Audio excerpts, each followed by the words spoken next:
आज हम आपको कार्डियक एक्टिविटी के रेगुलेशन के बारे में बताएंगे। तो हार्ट की जो नॉर्मल एक्टिविटीज़ होती हैं वो ऑटो रेगुलेटेड होती हैं, क्योंकि उसके अंदर एसएन नोड पाई जाती है। नोडल टिश्यूज़ का एक बंच होता है जो क्या करता है, सेल्फ एक्साइटेबल है, उसको किसी एक्सटर्नल स्टिमुलाई की ज़रूरत नहीं पड़ती अपने वर्किंग करने के लिए। इसीलिए हमारा हार्ट जो है, ह्यूमन हार्ट, वो मायोजेनिक कहा जाता है। इसके अलावा ब्रेन के मेडुला ओब्लोंगेटा वाले रीजन में एक स्पेशल सेंटर प्रेजेंट होता है जो कार्डियक फंक्शन को चेंज कर सकता है, मॉडरेट कर सकता है उसके रेट को। और ये ऐसा करता है ऑटोनोमिक नर्वस सिस्टम की हेल्प से। तो ऑटोनोमिक नर्वस सिस्टम हमें पता है कि 2 टाइप्स का होता है ऑटोनोमिक नर्वस सिस्टम। वो 2 टाइप्स कौन सी हैं? Sympathetic and parasympathetic. तो सिंपैथेटिक एंड पैरासिम्पैथेटिक। अब सिंपैथेटिक नर्वस सिस्टम की हेल्प से, जब ये अगर नर्वस सिग्नल जो हैं वो सिंपैथेटिक नर्व्स के थ्रू जाएंगे तो वो हार्ट बीट के रेट को बढ़ा सकता है। ठीक है, जिससे जो वेंट्रिकुलर कॉन्ट्रैक्शन है उसकी स्ट्रेंथ बढ़ेगी, जिससे कि कार्डियक आउटपुट बढ़ जाएगी। और अगर ये पैरासिम्पैथेटिक नर्वस सिस्टम के थ्रू अपने मैसेज भेजेगा तो फिर क्या हो जाएगा कि जो हार्ट बीट है उसका रेट डिक्रीज हो जाएगा। इसके अलावा जो एक्शन पोटेंशियल की कंडक्शन की स्पीड है वो भी कम हो जाएगी, जिसकी वजह से कार्डियक आउटपुट अब कम हो जाएगी। तो ये तो था कि ब्रेन के हेल्प से ये कैसे रेगुलेट होता है। इसके अलावा एड्रीनल ग्लैंड की मेडुलरी जो पार्ट है उसमें से भी कुछ हार्मोन्स निकलते हैं जो कार्डियक आउटपुट को तेज कर सकते हैं। ठीक है, तो ये था कार्डियक एक्टिविटी का रेगुलेशन। अब आता है कि डिसऑर्डर्स क्या हैं सर्कुलेटरी सिस्टम के। तो सबसे पहला डिसऑर्डर है हाई बीपी या हाइपरटेंशन जिसे कहते हैं। अब हाइपरटेंशन, अगर किसी पर्सन का जो बीपी है वो 120/80 से ज़्यादा हो तो उसको हम हाइपरटेंशन में मानते हैं। और ये जो सिस्टोलिक प्रेशर होता है वो 120 होता है।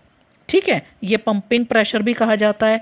और जो 80 mmHg है वो डायस्टोलिक प्रेशर या रेस्टिंग प्रेशर होता है। तो अगर किसी इंडिविजुअल का बार बार चेक करवाने पर भी जो बीपी है वो 140/90 इसके आसपास आए तो ये शो करता है कि उसको हाइपरटेंशन है। तो हाई ब्लड प्रेशर की वजह से बहुत सारी हार्ट डिजीज़ हो सकती हैं, जिसकी वजह से हमारे जो वाइटल ऑर्गन्स हैं, ब्रेन और किडनी, उन पर भी नेगेटिव इफेक्ट पड़ सकता है। अब नेक्स्ट डिजीज़ आती है कोरोनरी आर्टरी डिजीज़।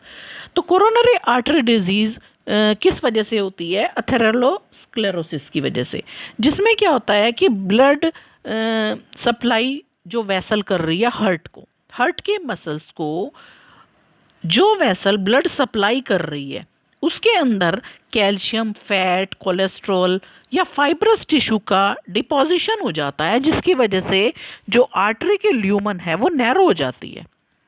तो ये जो फिर डिजीज़ है उसको हम क्या बोलते हैं? Coronary artery disease. नेक्स्ट जो डिजीज़ है वो आती है एंजाइना। इसको हम एंजाइना पेक्टोरिस भी बोलते हैं।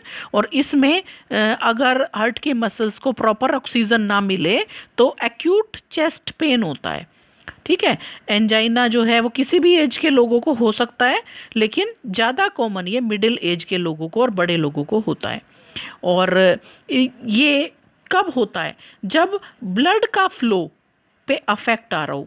ठीक है, वो प्रॉपर तरीके से ब्लड फ्लो वहाँ पर ना हो पा रहा हो तो प्रॉपर ऑक्सीजन के मसल्स को नहीं पहुँच पाएगी और फिर ये एंजाइना पेन हो जाएगा। नेक्स्ट डिजीज़ है हार्ट फेलियर। हार्ट फेलियर में का मतलब क्या है कि अब जो हार्ट है वो ब्लड की पंपिंग नहीं कर सकता। ठीक है, और जिससे कि जो बॉडी की नीड्स हैं वो पूरी नहीं होंगी।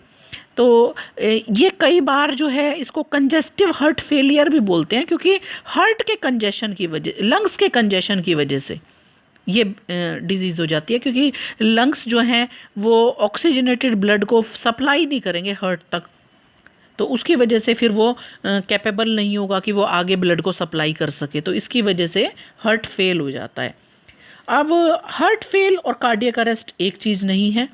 कार्डियक अरेस्ट में तो वो पंप बीटिंग करना बंद कर देता है, ठीक है।